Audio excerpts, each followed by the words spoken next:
আসসালামু আলাইকুম দেশবাসী, দেশ বিদেশের ভাইয়েরা, মুসলমান হিন্দু ভাইয়েরা, সকলকে জানাই সালাম এবং আদাব, শুভেচ্ছা। আশা করি সকলেই ভালো আছেন, সুস্থ আছেন। আমি আপনার উদ্দেশ্যে কিছু কথা বলতে চাই। সকলেই ভিডিও লাইক কমেন্ট শেয়ার করতে হবে না, ফলো দিতে হবে না, চাই না এগুলো। আমার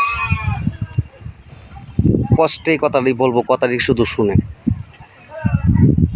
আজ থেকে আমি প্রায় 2 বছর ধরে আমার পেজটা চালাইতেছি। আমি 3-4 মাস আগে আমার একটা পেজ হ্যাক করে নিয়ে গেছে। পেজটার নাম ছিল আবু বকর মিয়া। হ্যাঁ, ওই পেজটা হ্যাক করে নিয়ে গেছে। আমি একজন দিনমজুর, প্রতিদিন 500 টাকা ইনকাম করি। সংসারে আমরা 4 জন খাওয়াইয়া, সংসারটা পাইলে আমরা এই এমবি ভরতে হয়। শত কষ্টের মাঝে এমবি ভরি, ভিডিও করি, সারি। হয়তো আমরা ভালো কিছু বিনোদন দিতে পারি, এটা সত্য। আপনারা অনুরোধ, এই পর্যন্ত আমার প্রায় 14,000 টাকার মতো গেছে, শুধু এমবির খরচ। তারপর আমরা গরিব মানুষ, আমরা মোবাইল তো আর চেঞ্জ করতে পারি না। কম দামের মোবাইল, 6,000 টাকার একটা মোবাইল কিনছি, এই মোবাইল দিয়ে ভিডিও করি। আমরা তৌফিক নেই 15-20,000 30,000 টাকা দা মোবাইল কিনে ভিডিও করার মতো তৌফিক নেই। থাকতো তাহলে কিনতাম, ভালো সুন্দর হইতো, ভিডিও ক্লিয়ার হইতো, তা আপনারা দেখতেন, বিনোদন দিতে পারতাম।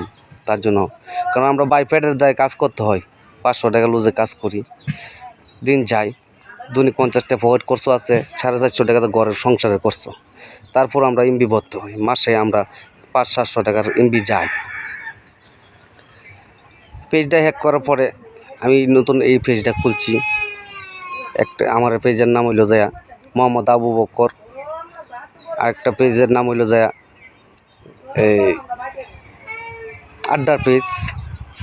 ইউটিউবের নাম হলো যায় আমার যে আবু বকর মিয়া।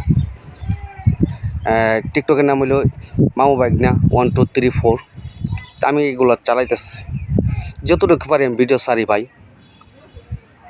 এত টাকা খরচ করার পরও আমরা কিন্তু ভিডিও ফরিয়ে তো যায় না, কারণ আমরা ভালো কিছু করতে পারি না, মহিলারা নিয়ে ভিডিও করতে পারি না। আমার আগের পেজে মহিলারা নিয়ে ভিডিও করতাম, তার জন্য ভাইরাল হয়েছিল আমার আইডিটা, আগের আইডিটা। কারণ অনেকেই বাধা দেয়, মহিলারা নিয়ে ভিডিও করো না, যাই করো তোমার নিজেই করো। তা আমার কিছু পোলাপাইন, ছোটো ছোটো পোলাপাইন আছে, সবারই নিয়ে করি। তারারও তো একটা খরচ আছে, তারারও একটা খরচ দিতে